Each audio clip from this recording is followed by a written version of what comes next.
السلام علیکم ورحمۃ اللہ۔ حضرت ابو بکر صدیق رضی اللہ تعالیٰ عنہ قریش کے ایک معزز قبیلہ بنو تمیم سے تعلق رکھتے تھے۔ آپ کا سلسلہ نسب 7ویں پشت کے بعد مرہ بن کعب پر خاتم المرسلین خاتم النبیین حضرت صلی اللہ علیہ وسلم سے جا ملتا ہے۔ حضرت ابو بکر صدیق رضی اللہ تعالیٰ عنہ عثمان بن عامر جن کی کنیت ابو قحافہ کے لخت جگر اور سلمہ بنت صخر جن کی کنیت ام الخیر کے نور نظر تھے۔ حضرت ابو بکر صدیق رضی اللہ تعالیٰ عنہ عام الفیل کے 2.5 برس بعد مکہ المکرمہ میں پیدا ہوئے۔ جب سرزمین عرب پہ آفتاب ہدایت طلوع ہوا تو آزاد مردوں میں جو سب سے پہلے اس نور ہدایت سے فیض یاب ہوا یہی مرد درویش ابو بکر صدیق رضی اللہ تعالیٰ عنہ تھے۔ والدین نے اپنے بیٹے کا نام عبدالکعبہ رکھا۔ والدہ اپنے بیٹے عبدالکعبہ کو اٹھا کر خانہ کعبہ لے گئیں اور اللہ تعالیٰ سے دعا کی، یا اللہ اب یہ موت کے منہ سے تو بچ گیا ہے، اسے تو آزاد کر دے۔ اللہ تعالیٰ نے والدہ کی دعا قبول کر لی۔ عبدالکعبہ کا لقب عتیق مشہور ہوا۔ آپ ایک شریف النفس اور راست گو نوجوان تھے، دیانتدار اور محنتی تاجر۔ ایک دفعہ حضرت ابو بکر صدیق رضی اللہ تعالیٰ عنہ تجارت کے سلسلہ میں ملک شام گئے ہوئے تھے۔ جب واپس آئے تو قریش کے چند سردار جن میں ابو جہل، عتبہ اور شیبہ وغیرہ تھے ملاقات کو آئے اور آ کر کہا، ابو بکر تمہیں ایک نئی خبر دیتے ہیں، تمہارے دوست حضرت محمد صلی اللہ علیہ وسلم نے نبوت کا دعویٰ کیا ہے اور دنیا میں نیا دین لانا چاہتے ہیں، آؤ ہمارا ساتھ دو، مل کر ان کا راستہ روکیں۔ ابو بکر صدیق رضی اللہ تعالیٰ عنہ نے ان کی باتیں خاموشی سے سنی اور جب وہ لوگ چلے گئے تو سیدھا نبی کریم صلی اللہ علیہ وسلم کے دور دولت پہ حاضر ہوئے۔ آپ صلی اللہ علیہ وسلم نے قرآن کی چند آیتیں حضرت ابو بکر صدیق رضی اللہ تعالیٰ عنہ کو سنائی اور اپنے دوست کو اسلام کی دعوت دی۔ صدیق اکبر رضی اللہ تعالیٰ عنہ نے بے ساختہ چند جملے کہے جو انتہائی اخلاق اور عقیدت کا نمونہ تھے۔ کہ اکبر رضی اللہ تعالیٰ عنہ نے فرمایا، میرے ماں باپ آپ پر قربان ہوں۔ آپ صلی اللہ علیہ وسلم نے سچ فرمایا اور سچ بولنا آپ کا کام۔ میں گواہی دیتا ہوں اللہ کے سوا کوئی معبود نہیں اور آپ صلی اللہ علیہ وسلم اللہ کے رسول ہیں۔ بی بی خدیجہ رضی اللہ تعالیٰ عنہا نے جب یہ باتیں سنی تو ان کی خوشی دیدنی تھی، ان سے رہا نہ گیا، فوراً پردہ کیا، نقاب ڈالی، سامنے آ کر مبارکباد دی اور بولی، ابو قحافہ کے بیٹے، خدا کا شکر ہے اس نے آپ کو ہدایت دی۔ جب حضرت ابو بکر صدیق رضی اللہ تعالیٰ عنہ نے اسلام قبول کیا تو آپ کا نام عبدالکعبہ سے تبدیل کر کے عبداللہ رکھ دیا گیا۔ آپ کا نام عبداللہ، آپ کی کنیت ابو بکر، آپ کا لقب صدیق و عتیق، آپ کا نسب قریشی۔ آپ نوجوان آزاد مردوں میں سب سے پہلے اسلام کی دولت سے مالا مال ہونے والے شخص۔ آپ کی نوجوانی کی ابتدا ہی میں دوستی نبی دو عالم صلی اللہ علیہ وسلم سے ہو گئی تھی۔ جب تک دونوں مل نہ لیتے اس وقت تک دل کو قرار نہ ملتا۔ حضرت ابو بکر صدیق رضی اللہ تعالیٰ عنہ کا شمار اول المسلمون میں ہوتا ہے۔ آزاد مردوں میں سب سے پہلے نور ہدایت پانے والے حضرت ابو بکر صدیق رضی اللہ تعالیٰ عنہ۔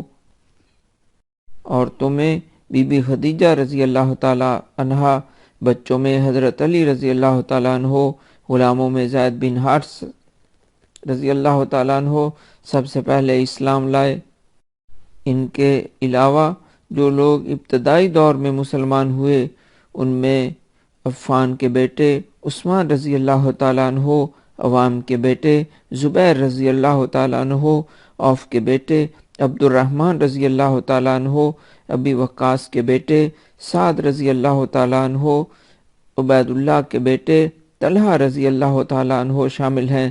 پھر کچھ ہی عرصہ کے بعد جراح کے بیٹے ابو عبیدہ رضی اللہ تعالیٰ عنہ اور ابو ارقم کے بیٹے ارقم رضی اللہ تعالیٰ عنہ نے اسلام کی دعوت قبول کی۔ مسلمانوں میں ابو بکر صدیق رضی اللہ تعالیٰ عنہ کی بیٹیاں بھی دیگر خواتین کے ساتھ شامل تھیں۔ حضرت بلال رضی اللہ تعالیٰ عنہ نے جب اسلام کی دعوت قبول کی تو ان کا آقا امیہ بن خلف حضرت بلال رضی اللہ تعالیٰ عنہ کو طرح طرح کی تکلیفیں دے کر اسلام سے منحرف کرنے کی کوششیں کرتا، مگر مؤذن رسول حضرت بلال رضی اللہ تعالیٰ عنہ ایمان پر ڈٹے رہے۔ جب یہ خبر ابو بکر صدیق رضی اللہ تعالیٰ عنہ کو ملی تو بے چین ہو گئے، امیہ بن خلف کے پاس آئے اور کہنے لگے، اے بد نصیب، اے خدا پرست پر یہ ظلم۔ امیہ بولا، اس غلام کی تکلیف اتنی ناگوار ہے تو اسے خرید کیوں نہیں لیتے؟ حضرت ابو بکر صدیق رضی اللہ تعالیٰ عنہ نے گراں قیمت ادا کر کے حضرت بلال رضی اللہ تعالیٰ عنہ کو خرید کر آزاد کر دیا۔ کعبۃ اللہ میں سب سے پہلے اسلام کا خطبہ دینے کا اعزاز بھی حضرت ابو بکر صدیق رضی اللہ تعالیٰ عنہ کے حصے میں آیا۔ ایک دفعہ حضرت ابو بکر صدیق رضی اللہ تعالیٰ عنہ نے دوسرے صحابہ کے ہمراہ خانہ کعبہ میں نماز ادا کی اور حضرت ابو بکر صدیق رضی اللہ تعالیٰ عنہ نے خطبہ پڑھا۔ ابھی پڑھ ہی رہے تھے کہ وہاں موجود کفار ان پر ٹوٹ پڑے اور مار مار کر لہو لہان کر دیا، حتیٰ کہ آپ بے ہوش ہو گئے۔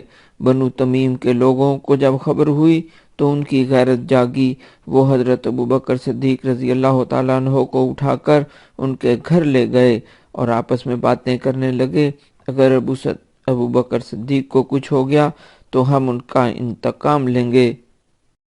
ادھر شام کو جب حضرت ابو بکر صدیق رضی اللہ تعالیٰ عنہ کو ہوش آیا تو کہا، میرے آقا و مولا کونین کے سردار کا کیا حال ہے؟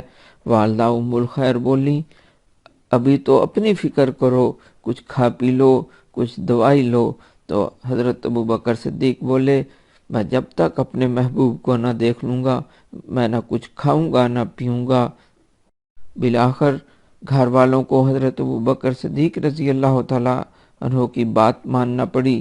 آپ کی رسول اللہ صلی اللہ علیہ وسلم سے سردار الانبیاء سے ارقم کے گھر میں ملاقات کروائی گئی۔ جب یہ ملاقات ہوئی تو صدیق اکبر رضی اللہ تعالیٰ عنہ رسول اللہ صلی اللہ علیہ وسلم کے گلے ملے۔ آپ کو دیکھ کر حضرت ابو بکر صدیق رضی اللہ تعالیٰ عنہ اپنی ساری تکلیف بھول گئے۔ تب حضرت ابو بکر صدیق رضی اللہ تعالیٰ عنہ نے رسالت مآب سے درخواست کی کہ میری والدہ کے لیے دعا کیجیے، اللہ تعالیٰ انہیں ہدایت کا راستہ دکھلائیں۔ نبی پاک صلی اللہ علیہ وسلم نے اسی وقت دعا کی، وہ دعا اسی وقت رنگ لائی اور ارقم ہی کے گھر میں آپ کی والدہ ام الخیر کے دل کی کایا پلٹ گئی۔ جناب ارقم کی رہائش گاہ پر اسلام کی دولت سے مالا مال ہو گئیں۔ حضرت ابو بکر صدیق رضی اللہ تعالیٰ عنہ کو یہ اعزاز حاصل ہے کہ جب رسول اللہ صلی اللہ علیہ وسلم نے مکہ سے مدینہ کی طرف ہجرت کی تو آپ صلی اللہ علیہ وسلم کے ساتھ تھے۔ رسالت مآب صلی اللہ علیہ وسلم نے فرمایا، ہر نبی کے 2 وزیر آسمان پر اور 2 وزیر زمین پر ہوتے ہیں۔ زمین پر میرے 2 وزیر ابو بکر و عمر ہیں اور آسمان پر میرے 2 وزیر جبرائیل و میکائیل ہیں۔ ایک رات آسمان کا چہرہ دھلا ہوا، ام المومنین صدیقہ کائنات اپنے گھر کے صحن میں لیٹی ہوئی رات تاروں کو دیکھنے میں محو تھیں کہ تاروں کو دیکھ رہیں اور کچھ سوچ بھی رہیں۔ اتنے میں سرور دو عالم حضور صلی اللہ علیہ وآلہ وسلم تشریف لائے۔